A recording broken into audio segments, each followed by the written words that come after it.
کام کری ہیں جی, کافی زیادہ ان کی کنٹریبیوشن ہے کلائمیٹ چینج کے حوالے سے, جنڈر ایکوالٹی کے حوالے سے, اور اس کے علاوہ کمیونٹی ورک بھی کافی زیادہ کر چکی ہیں. اور ان کی جو سماجی خدمات ہیں اس کے اعتراف میں ان کو pride of Khyber Pakhtunkhwa national heroes award, اس سے بھی ان کو نوازا گیا ہے. اس کے علاوہ اگر بات کی جائے زرقا خان کی ہم بات کر رہے ہیں, سیلاب متاثرہ علاقوں میں ریلیف ورک بھی کافی کر چکی ہیں, پالیسی میکنگ میں بھی کافی ان کی کنٹریبیوشن ہے. اسپیشلی جو ریموٹ ایریاز کے لوگ ہوتے ہیں ان کو کس طرح سے امپاور کرنا ہے, اسپیشلی خواتین کے حوالے سے, اس حوالے سے بھی زرقا نے کافی زیادہ کنٹریبیوٹ کیا ہے. تو آپ کی ملاقات کرواتے ہیں جی زرقا خان سے. السلام علیکم زرقا, کیسی ہیں آپ؟ وعلیکم السلام. Thank you so much for having me and I'm deeply humbled by the kind words that you've shared. Thank you for joining us so today, much.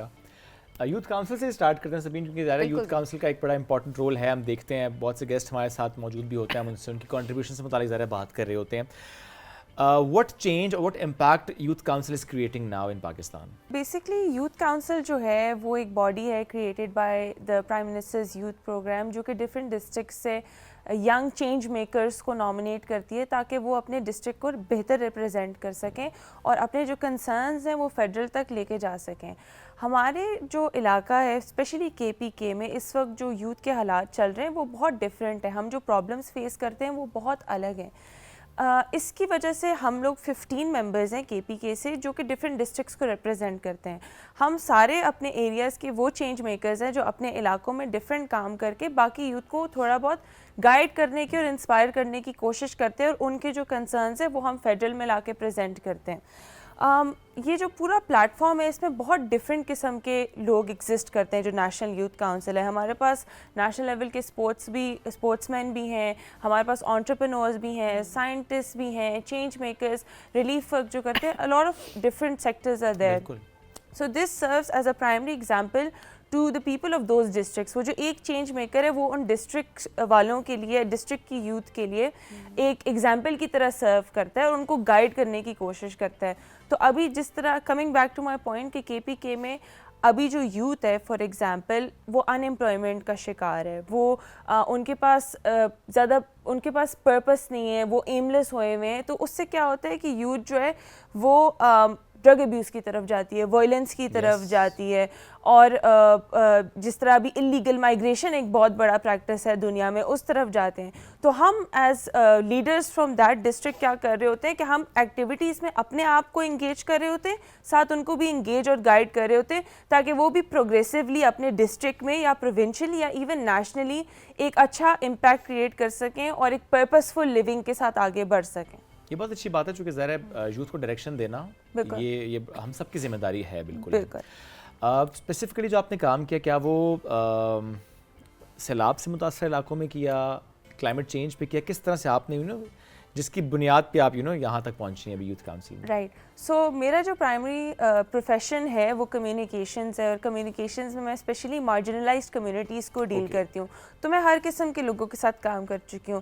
میں ریفیوجیز کے ساتھ کام کر چکی ہوں, ہزارہ کمیونٹی کے ساتھ کام کر چکی ہوں, تھیلیسیمیا کے لیے اویئرنیس ریز کر چکی ہوں, پھر اس کے بعد فلڈس کے لیے بھی کام کر چکی ہوں. تو جتنی بھی مارجنلائز کمیونٹیز ہیں ان کے ساتھ میرا جو ڈیلنگ ہوتی ہے ان کے ساتھ میں کرتی ہوں. That can be through international organisations and that can also be through the prime minister's youth programme. One of my most highlighted work was in Buner during the floods. The floods, I think. Yes, and I was the first woman with a women-led team to go into Buner, and we took 3 days to crowdfund 2 million rupees through the Prime Minister's Youth Programs platform and through my personal platform on Instagram. And that way we were able to raise funds, and then we went into the field. اور اس کے ساتھ ہم نے پھر نہ صرف ہم نے اس کا خیال رکھا کہ راشن اور کپڑے جیسے بیسک چیزوں کا ہم نے انفنٹ کٹس تیار کیے, ہم نے ہائیجین کٹس تیار کیے, ہم نے ڈگنیٹی کٹس تیار کیے, اور اس طرح کی ساری چیزیں کی. And we actually reached, we weren't located or I would say constricted to the main area جو جہاں پہ flood آیا تھا. بشنوئی رائٹ. Yes, وہاں پہ ہم نہیں تھے صرف, ہم نے آگے جا کے اور villages identify کیے جہاں پہ women could not come and have access to the public sphere and you know get access to relief, کیونکہ وہ ایک male dominated علاقہ ہے, وہاں پہ عورتوں کا نکلنا مشکل ہے. A lot of women were new widows over there, orphans were there, so we actually had to trek through mountains اور اس میں جا کے پھر گھر identify کرنا اور پھر اس گھر میں خود جا کے راشن دینا. تو وہ ایک چیز تھی that I think has shaped my journey a lot and has opened my eyes to a lot of new realities, کیونکہ ہمارے ملک میں اس وقت more than 50% women ہیں, اور جب یہ women ہمیں ایمرجنسیز میں نظر نہیں آتی, so what you're doing is that you're basically alienating them from the space rather than empowering them. تو جب میری اور میری ٹیم گئی تو what we were doing is we were creating awareness over there کہ okay, women are also capable of operating in emergencies and they're also very capable of handling the situation on their own. اور دوسری بات یہ کہ عورتوں کے مسئلے جو ہوتے ہیں وہ الگ ہوتے ہیں, اس کے لیے ایک عورت کا آگے آنا, ان کو سپورٹ کرنا وہ زیادہ ضروری ہے. تو میرے خیال میں یہ activity was the high light of my career ابھی تک, اور اس سے بھی انشاءاللہ آگے بڑھ کے اور بھی کام کریں گے, لیکن یہ ایک ایسی چیز تھی that has changed my world view over. ابھی تو دیکھیں بہت ساری چیزیں جو اچیو بھی کرنی ہے, بٹ ایک ینگ ایج میں آلریڈی اتنا کنٹریبیوٹ کرنا یہ بھی کافی موٹیویٹ کرتا ہے بہت ساری اور لوگوں کو بھی, سو دیٹ وہ بھی آگے بڑھیں اور کمیونٹی کے لیے کام کریں. خواتین کے لحاظ سے مزید کیا آپ نے گول سیٹ کیے ہوئے ہیں کہ کس طریقے سے ان کو امپاور کرنا ہے, اسپیشلی ہم KPK کے پرسپیکٹیو سے بات کریں؟ آئی تھنک KPK میں بہت ساری چیزیں ابھی چینج ہو رہی ہیں آہستہ آہستہ. ابھی ریسنٹلی ہمارا PMS اسٹاپ کیا ہے ایک فیمیل نے KPK سے, and she got very famous. اسی طرح KP میں لائک میرا بھی جو کام ہے وہ کافی زیادہ لوگوں نے اپریشیٹ بھی کیا ہے, and a lot of young women are coming forward. But there is one thing that I would like to highlight on national television since we here, کہ if more than 50% of your population is female, تو اتنا آگے بڑھنے کا موقع دینا, اتنا chance دینا, اتنی اسپیس دینا بھی ضروری ہے. ہمارے پارلیمنٹ میں اس وقت لیس دین 30% ویمن ریپرزینٹ کر رہی ہیں, سینٹ میں اونلی 18.8% کر رہی ہیں. اسی طرح آؤٹ آف اسکول چلڈرن میں ہائیسٹ مور دین ہاف جو ہے وہ گرلز ہیں under the age of 16 according to UNICEF. اور Pakistan is the second largest country in the world that has out of school children, جس میں سے آدھے سے زیادہ خواتین ہیں. بلوچستان میں تو انفیکٹ یہ نمبر 77 to 78% ہے. اسی طرح KP میں مطلب there are a lot of issues but we are trying to make our way, اور اس وے میں ہرڈلس بھی بہت زیادہ ہیں. I believe like it's still a new concept for people, for women to come forward and work and to be vocal and to be focal and to be on television, to be in the media. There are still concepts that are evolving. But I would say that for me at least this journey has been a really wonderful journey. بہت لوگوں نے support بھی کیا, کہ بہت لوگ ابھی inspiration as a inspiration بھی لیتے ہیں, بہت لوگ جو ہے گائیڈنس بھی لیتے ہیں. تو change is coming but it's going to be a slow process. I mean I think it will take like a handful of women to come forward and try to change the social fabric a little bit so that it can be more accepting of women and more like promotional in the way that they can move forward with their career. Absolutely. اور ایسے میں جب ہم marginalise community کی بات کرتے ہیں اس کے ساتھ جب ہم یوتھ کو انگیج ہوتا دیکھتے ہیں, جیسے آپ خود ماشاء اللہ انگیج رہیں, KP میں اسپیسیفکلی کتنے یوتھ موبلائز کر رہی ہے مارجنلائز کمیونٹی کو اپلفٹ کرنے کے لیے, ڈفرینٹ ڈومینز میں کام کرتے ہوئے آپ کو نظر آ رہی ہے؟ اور اسپیشلی اگر ہم اس پلیٹ فارم کی بات کریں نیشنل یوتھ کاؤنسل یا PM یوتھ پروگرام کے تھرو, جس میں امپاور کیا جاتا ہے, آپ کو گائیڈ لائنز مل جاتی ہیں, تو کس طرح سے آپ دیکھ رہی ہیں کہ یوتھ کام کر رہی ہے؟ یوتھ بہت ڈفرینٹ سیکٹرس میں کام کر رہی ہے KP میں, کیونکہ KP میں کام کرنے کے لیے ہے بہت کچھ, right, because at the end of the day جو ہمارا آئی وڈ سے جو لینڈسکیپ ہے KP کا اوور آل وہ بہت, اگر آپ نے ٹریول کیا ہو KP میں, بڑا چینجنگ ہے. You go to Peshawar it's different, you move on to Mardan it's different, you move on to Swat region it's different, then you have Kohat اور یہ سارے, تو لائک ہر جگہ جو ڈیولپمنٹ کے انڈیکیٹرز ہیں وہ بہت الگ ہیں. لیکن جو میرا ایکسپیرینس رہا ہے اس میں میں نے اپنے ایکسپیرینس میں دیکھا ضرور ہے کہ بہت ساری یوتھ جو ہے وہ KP میں اپنی NGOs کھول کے یا اپنے یوتھ الائنسز کھول کے وہ فارمل INGOs کے ساتھ بھی کام کر رہے ہیں, and they are actually mobilising other young people to do so as well. But the only lack is in KP is that they are extremely underpaid, or they are they are actually being asked to do volunteer work. This is what I've seen when I've interacted with the youth through the Prime Minister's laptop scheme where hum distribute karne gaye. I saw so much talented youth, lekin they're actually being forced to volunteer. Yes, volunteering is good. It teaches you the basic. But agar aapko koi exploit kar raha ho volunteering ke naam pe, so that is something that has been happening in KPK. اور میرے ساتھ اتنے talented بچے جن کو اس طرح سے exploit کیا جاتا ہے. کچھ لوگوں کو تو ہم اپنے جو prime ministers national youth council کا نیٹ ورک ہے اس کے تھرو ہم موبلائز کر کے کہیں نہ کہیں کنیکٹ کر دیتے ہیں. لیکن ایٹ لیسٹ میں چاہتی ہوں کہ اس کام کو روکا جائے. جب آپ کسی کا ٹائم اور اسپیس اور ایفرٹ مانگ رہے ہیں اور وہ اپنا 100% دے رہے ہیں تو اس طرح کی کمپنسیشن اور ریکگنیشن بہت زیادہ ضروری ہے. لیکن اگر ہم اس کے علاوہ بات کریں, جو آرگنائزیشنز آپریٹ کر رہی ہیں وہ بہت اچھے سے کر رہی ہیں الحمدللہ. ویمن لیڈ آرگنائزیشنز بھی ہمارے پاس اور اس کے علاوہ یوتھ لیڈ آرگنائزیشنز بھی بہت ڈفرینٹ اینڈ آئی تھنک یہ جو پہ کام کر ان پیڈ انٹرنشپس کا کانسیپٹ ہے نا, یہ صرف KPK میں نہیں ہے, یہ ہماری یوتھ اوور آل پورے پاکستان میں فیس کر رہی ہے. کیونکہ اسپیشلی میں کارپوریٹ سیکٹر کی بات کروں گی کہ ہمارے بچے جب گریجویٹ ہوتے ہیں یا ابھی یونیورسٹی میں ڈگری لے رہے ہیں, وہ اس ٹائم پر جب جاتے ہیں انٹرنشپس کے لیے تو ان کو ٹریول الاؤنس تک نہیں دیا جا رہا ہوتا.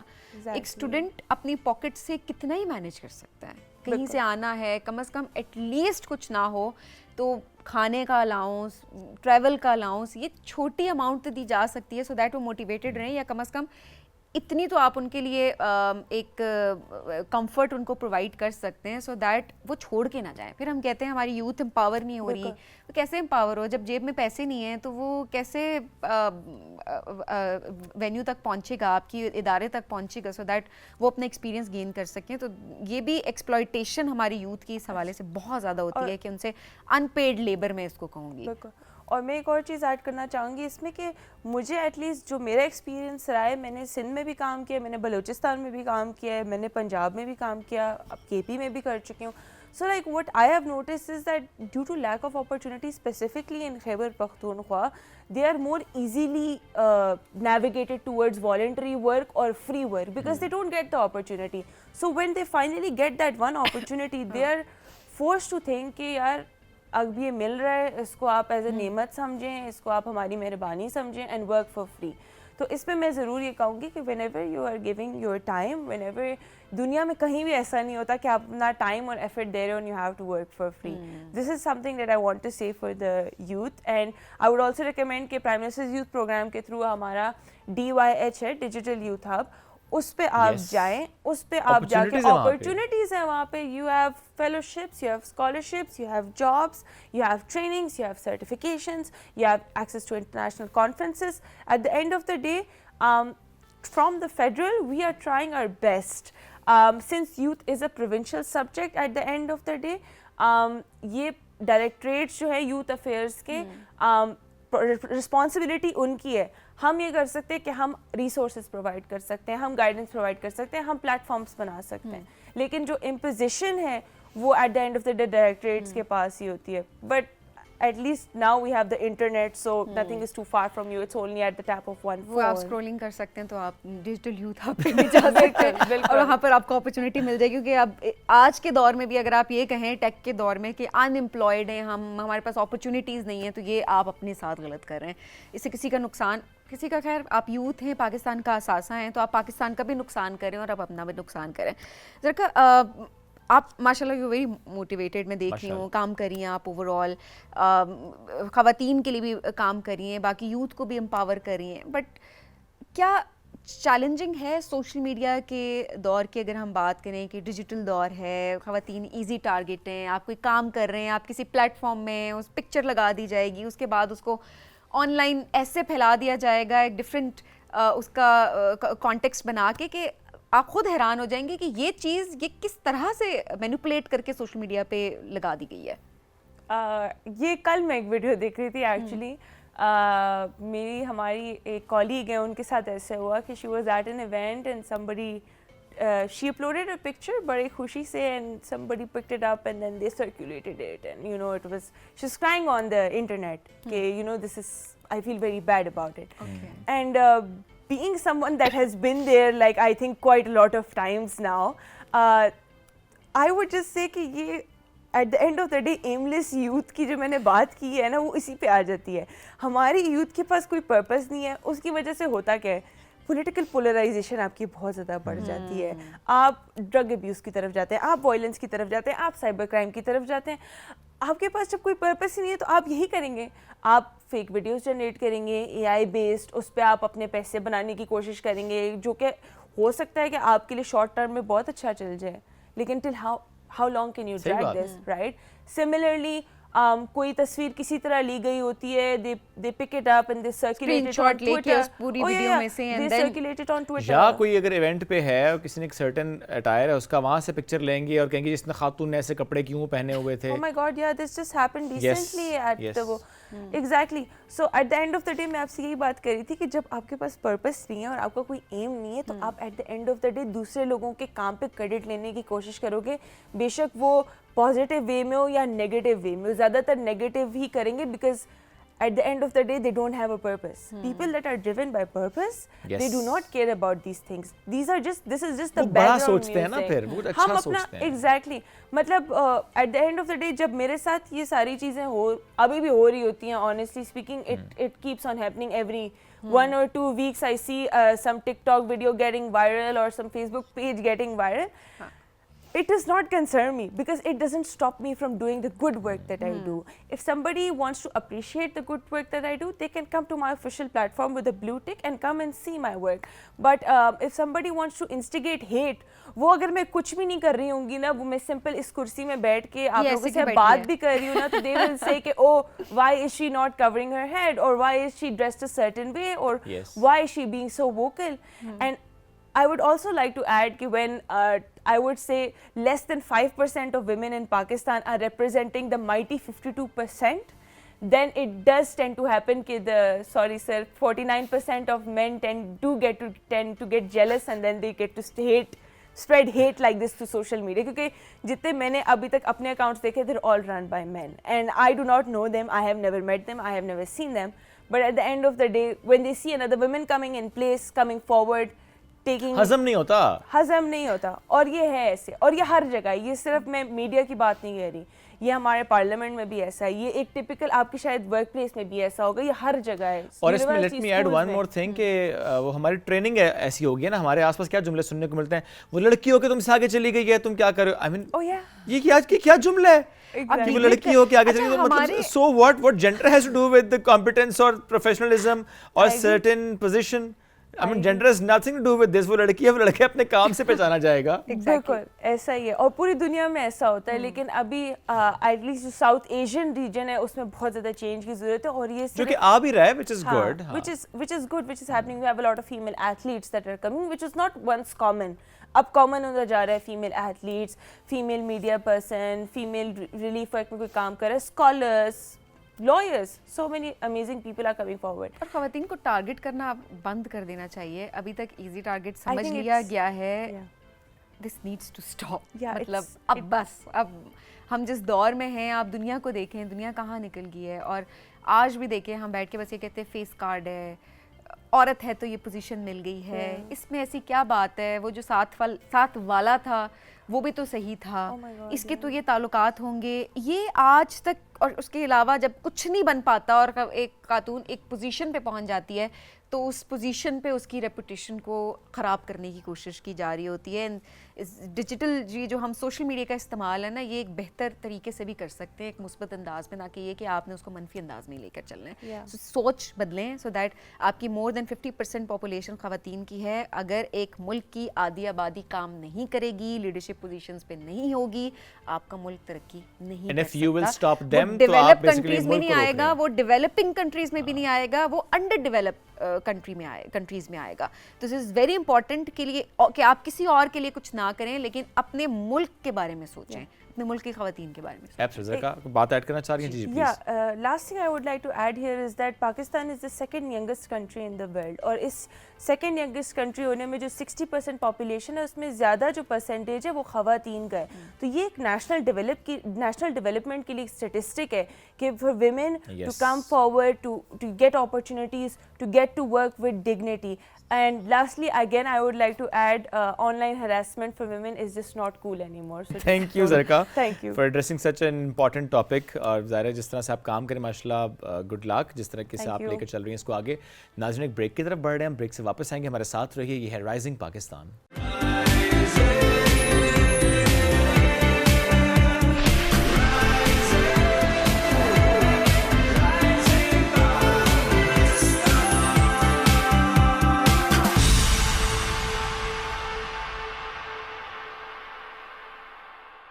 Welcome back. رائزنگ پاکستان میں ایک بار پھر کہتے ہیں خوش آمدید. کچھ سوال ہیں جو کہ ہم خواتین کے سامنے رکھ رہے ہوتے ہیں اور مردوں کے سامنے نہیں رکھ رہے ہوتے. جس میں ایک سوال ہے ورک لائف بیلنس. خواتین سے پوچھا جا رہا ہوتا ہے ورک لائف بیلنس سے متعلق, جو کہ ورکنگ وومن ہوتی ہیں.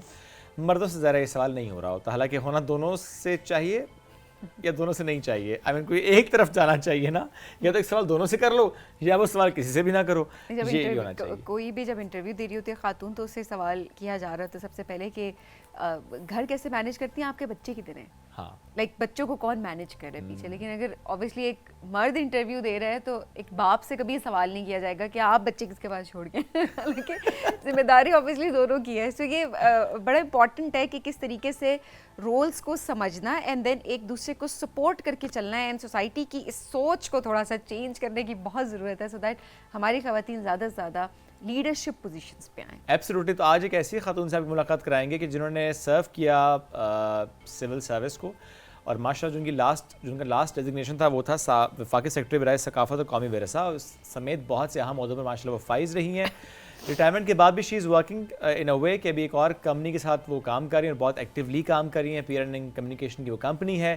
لیکن سوال ہمارا پھر وہی ہے کہ وہ جو ایک سرو کیا انہوں نے ان بیوروکریسی, تو اس میں کیا ہرڈلس, کیا چیلنجز, کیسے ان کو اوور کم کیا, کیا سیکھا انہوں نے, ان کا اپنا ایکسپیرینس وہ آج ذرا ہم سے شیئر بھی کریں گے. پلس یہ کہ وہ جو ایک بات ہوتی ہے نا بیلنس کیسے کریٹ کیا, سو اس میں کیا ان کو چیلنج محسوس ہوا اور کیسے انہوں نے اس کو اوور کم کیا. لیٹس ویلکم فرینہ مظہر صاحبہ آج ہمارے درمیان موجود ہیں. السلام علیکم جی, کیسی ہیں آپ؟ جی وعلیکم السلام, اللہ کا شکر. زندگی کیسی ہے؟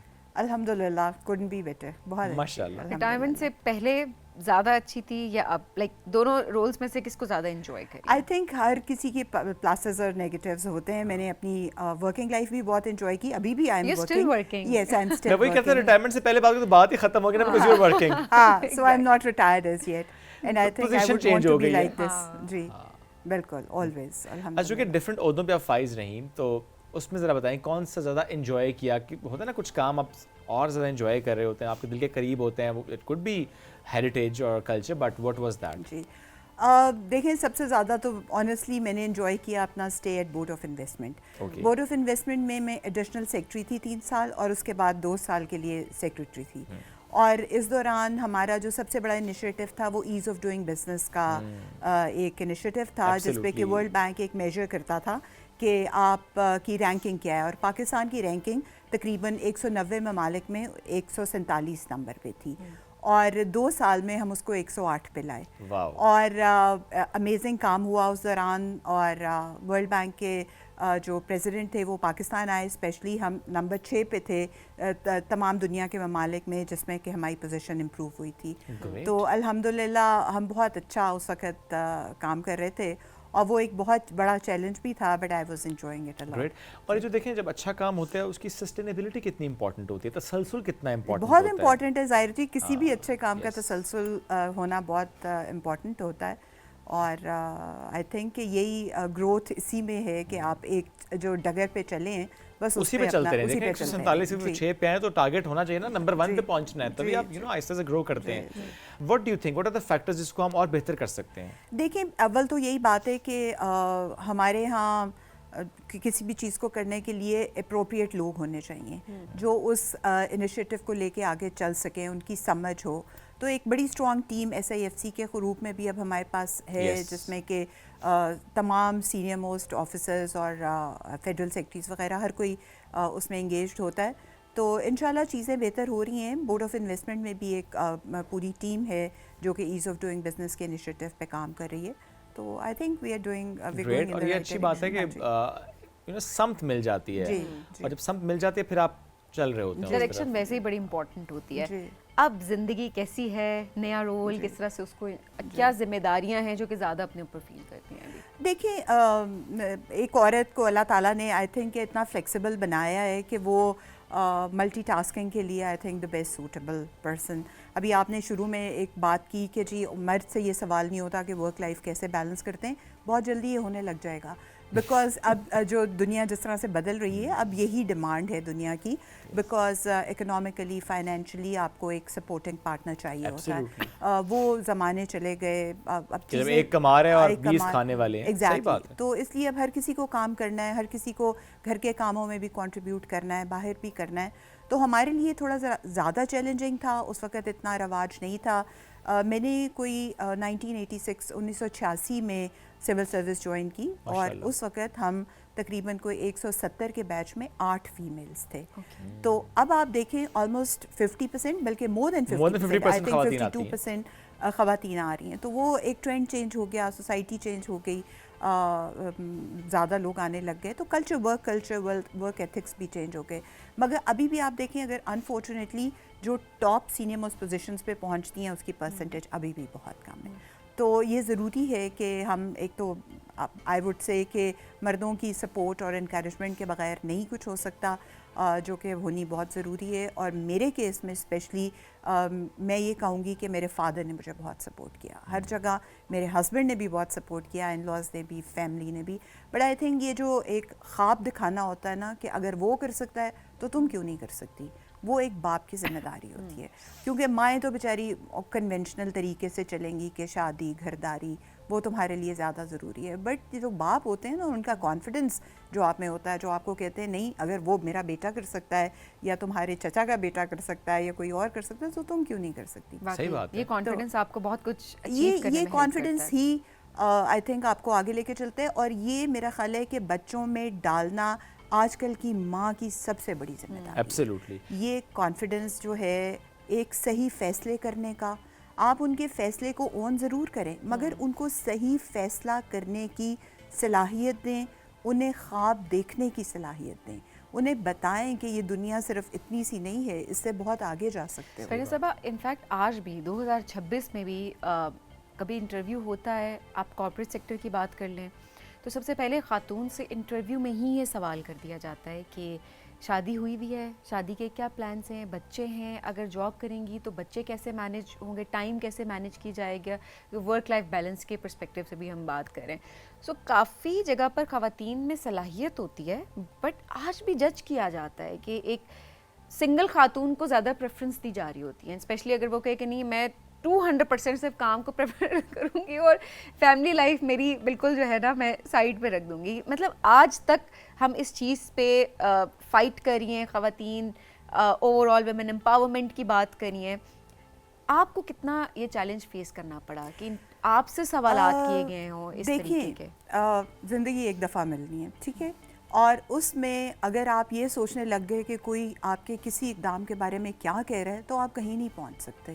فیصلہ آپ کا ہے, آپ نے ڈیسیجن لینا ہے, ایک چیز کس طرح سے آپ نے ہینڈل کرنی ہے.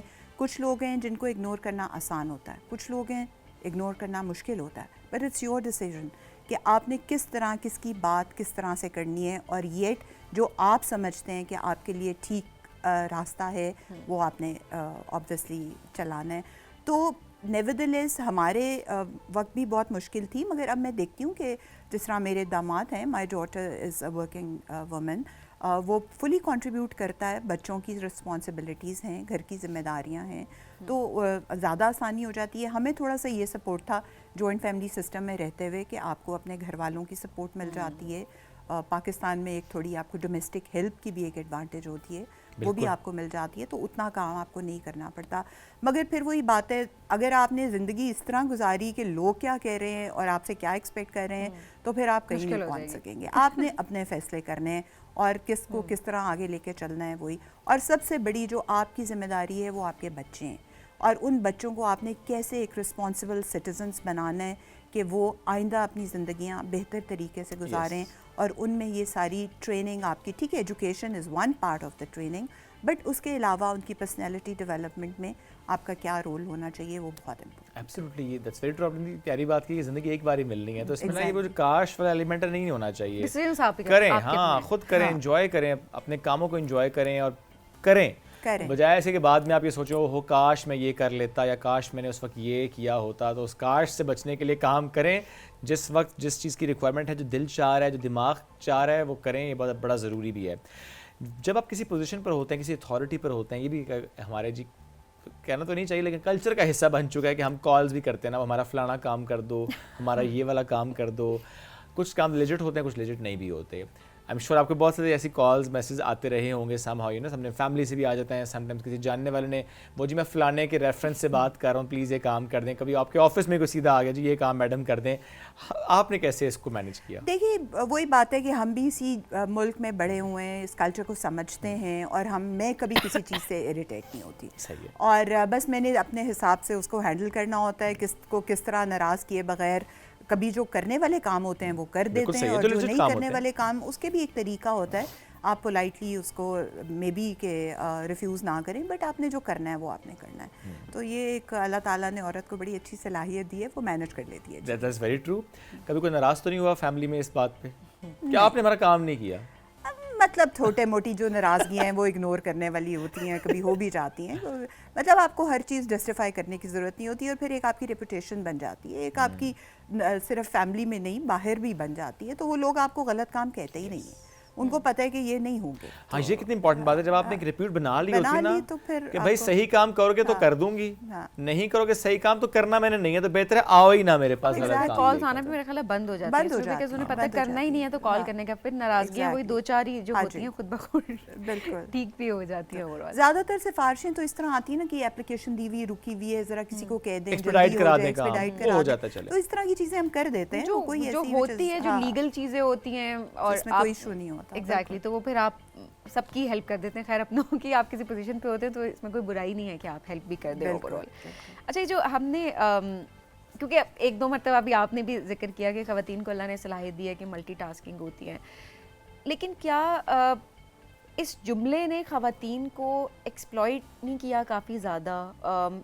میں اس کانٹیکس میں یہ بات آپ کے سامنے رکھ رہی ہوں کہ ہم نے یہ جو نا سپر وومن کا کانسیپٹ رکھ دیا ہے سامنے, اس میں شاید خواتین اپنی تھاٹس کو پروسیس نہیں کر پاتی ہیں, اور شاید 24/7 آن دی گو ہوتی ہیں کہ بس یہ کرنا ہے, یہ کرنا ہے, وہ کرنا ہے, جس میں وہ اپنے آپ کو نگلیکٹ کر جاتی ہیں. اینڈ دین سوسائٹی کو بھی یہی لگتا ہے کہ یہ سپر وومن ہے, خواتین تو کر ہی لیں گی. اور پھر وہ جو ڈومیسٹک ہیلپ کی بات ہے وہ بھی ٹھیک ہے, وی آر پریولیجڈ, ہمیں یہ چیز ملتی ہے, بٹ بہت ساری خواتین ان کو نہیں بھی ملتی ہے. اینڈ دین بہت سارے مسائل بھی سامنے آ رہے ہوتے ہیں اسی پرسپیکٹو سے. سو یہ پرسیپشن سپر وومن کا جو کانسیپٹ ہے, اس کو ری ڈیفائن کرنا کتنا امپورٹنٹ ہے کہ خواتین, ایک خاتون ولنریبل بھی ہو سکتی ہے, وہ تھک بھی جاتی ہے, اس کو سپورٹ کی بھی ضرورت ہے, اور کبھی ایسا بھی ہو سکتا ہے کہ اس کو بریک چاہیے فیملی سے بھی, مے بی کام سے بھی. یہ کتنا امپورٹنٹ ہے, اس کو ہم کیسے چینج کر سکتے ہیں؟ دیکھیں یہ آئی تھنک بالکل صحیح کہا آپ نے. ایک سپر وومن, وہ عورت بیچاری خود ہی اپنے آپ کو اگنور کر کے, اور وہ پوری فیملی کو لک آفٹر کر رہی ہوتی ہے, بچوں کے یہ. بٹ پھر میں وہی بات کہوں گی کہ یہ اس کے ہسبینڈ کا کام ہے, یہ سب سے زیادہ ضروری اس کے پارٹنر کا کام ہے کہ وہ ساری فیملی کو بھی کنوے کر دے, اس کو بھی کر دے کہ ضروری نہیں ہے روز فریش کھانا بنے گا, توے سے روٹی اترے گی تو ہی سب کھانا کھا سکتے ہیں.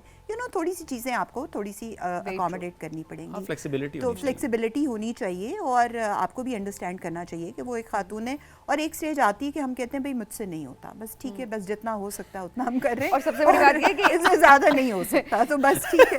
سب سے بڑی بات ہے کہ انسان سمجھیں, سب سے امپورٹنٹ چیز ہے وہ رشتے سب بعد میں آتے ہیں, کہ وہ ایک بیٹی ہے, ایک ماں ہے, ایک بیوی ہے, بہن ہے, یہ سب کچھ سائڈ پہ ہوتا ہے کہ اس کو ایک انسان سمجھنا بہت ضروری ہے. ویسے مجھے ویسے آپ کی باتوں سے لگ رہا ہے بڑی تھرو آؤٹ اسٹریٹ فارورڈ رہی ہے اور یہ والی چیز کہ جو کر لو میں تو ایسے, and this is the attitude we want. Actually میں وہی دیکھتی ہوں کہ میں نے زندگی کا ہر دن ایسے گزارا ہے کہ یہ دوبارہ نہیں آئے گا, اور میں نے کبھی کوئی دن نہیں ہوگا کہ میں تیار ہو کے دفتر نہ گئی. مطلب ایک ہوتا ہے کہ بال اجڑے ہوئے ہیں, کئی بچیاں بھی آتی ہیں میرے پاس, تو میں ان کو بھی کہتی ہوں کہ بیٹا اس طرح نہیں, تم نے اف یو اندر سے تم خوش ہو, تم اچھی لگ رہی ہو, پھر ہی تم اچھا کام کر سکتی ہو.